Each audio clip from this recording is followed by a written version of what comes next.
And what are we here doing today? We're here interviewing the cooking class today. So thank you. Enjoy. Bye-bye. Awesome. Thanks for helping, guys.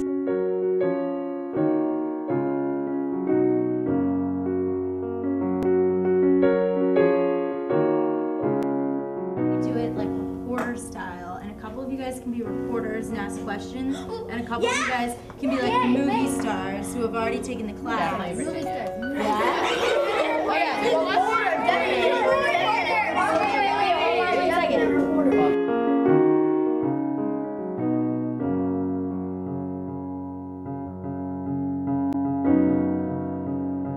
In DC, where there's incredibly high poverty rate, there's a high obesity rate, and there's a high hunger rate in Washington, D.C. And people think those things, don't realize necessarily those things go hand in hand, but there's a lack of access to healthy foods, and a lot of people have lost the skills in terms of preparing foods.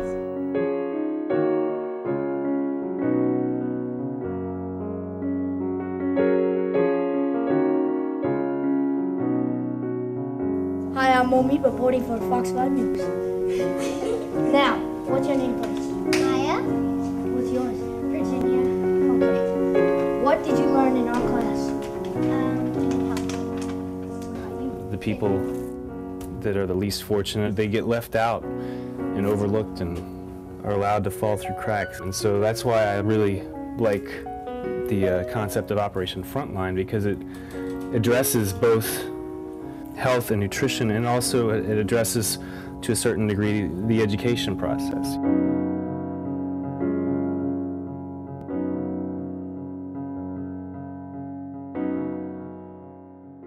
Hey, good, how's it going? Good.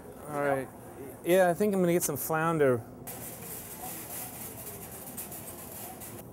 We had chefs that had been volunteering with us for years that were passionate about the anti-hunger cause, and wanted to know what they could do more directly to help families. And so Operation Frontline was created as that bridge.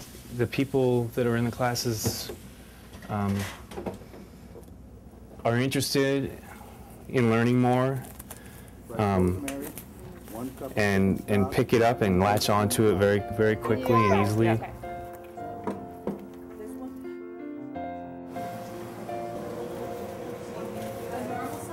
Good job.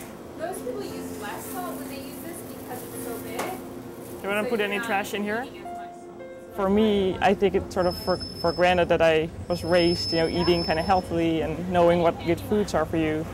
But obviously, there's a lot of people that don't necessarily know that, or weren't raised with the knowledge of what good foods are for you. So I thought it would be really cool if I can transfer some of that knowledge and help people to understand what healthy foods are for you, and also help them to recognize those foods and then prepare dishes accordingly. I think what people really liked was we did a whole roasted chicken, and I think people are amazed how easy it actually is to just prepare a whole roasted chicken. It took like probably 15 minutes to just prepare the chicken and then put it in the oven, and then everybody was amazed how good it tasted, and we were very excited about it, and everyone was gonna try it out at home as well. Okay, so we're done, right? Yeah, we're done. Okay. I'll keep checking on these. It's very cool to just see them, taking in all the information and enjoying the cooking together, and then afterwards, as a reward, like have the dish together, eat the dish, and yeah, so.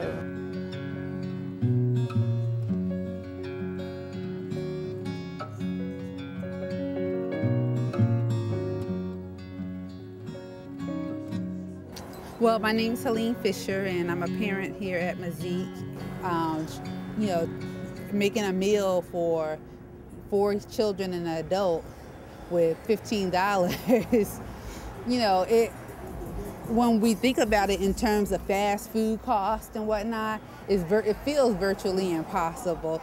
There were a couple of other members in the class who initially was very resistant to a lot of the things that were going on in the class. When we had a field trip where we all had a certain amount of money and we had to purchase foods that included all these different food groups, so forth and so on, She was like, there's no way we're going to be able to do this. And she was actually able to do it and actually have money left over.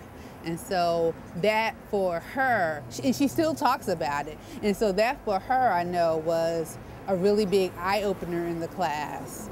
The participants all attend programs at the organizations already in the community, and we go in and do specific programs there. So if it's an after-school program, the kids already attend the after-school program, and we start a cooking class there. With the kids, unlike adults who definitely know what they like and what they don't like, or think they do, because one time when they were 5 years old, they tried kale and it was cooked horribly and they hate it. Unlike that, the kids are still really changing in their taste buds, and they're still really into the adventure of food. So you can pretty much, as long as they're helping to prepare the food, they'll pretty much try anything. Sour fruit, pineapple, green pepper, red pepper. You've never had pineapple? Never had any of those before? No. Oh, wow, no pineapple. No, that was my first time. No, that was my first time, but they taste so good. Stuff. I mean, I'm by a lot. Nutrition's not a major thing that we talk about in school. And if you've seen the lunches at schools, a lot of them aren't balanced, especially even if there is a balance according to, you know, nutrition guidelines in the government.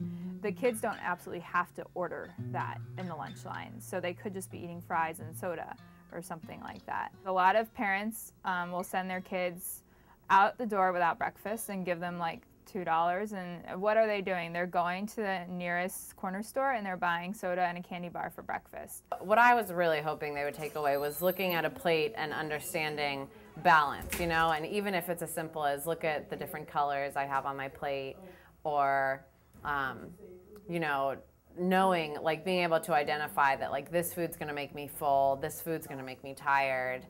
Those are the kind of more simple messages that I think will hopefully span the long term. With the last class we did, I tried to concentrate a lot on easy snacks that they could bring to school or that they could have when they got home that were healthy. So we made muffins together. We did a lot of chopping vegetables. Kids love to chop. It's like their favorite thing to do. So we did anything we could chop. But these kids, it was like the more recipes I could find where there was chopping involved, the better. I think the idea of that it's awesome to go to McDonald's and that you're not cool if you're not buying something at 7-Eleven every day after school with your friends is such a societal norm that it's hard for us to break it just by being like, you know, maybe you should bring your own bag of homemade trail mix. You know, all of your friends are going to buy Twinkies, but you bring your trail mix, and like that'll be cool. I think it's one of our biggest challenges. And so hopefully the nutrition that we're teaching them, the simple nutrition, and the foods that we're allowing them to try will go with them throughout life. So even if they're not using the nutrition on a day-to-day basis, in the future when it comes up again, they'll be like, oh, I learned that when I was like 10. It makes us proud that we're doing this program because we are touching lives.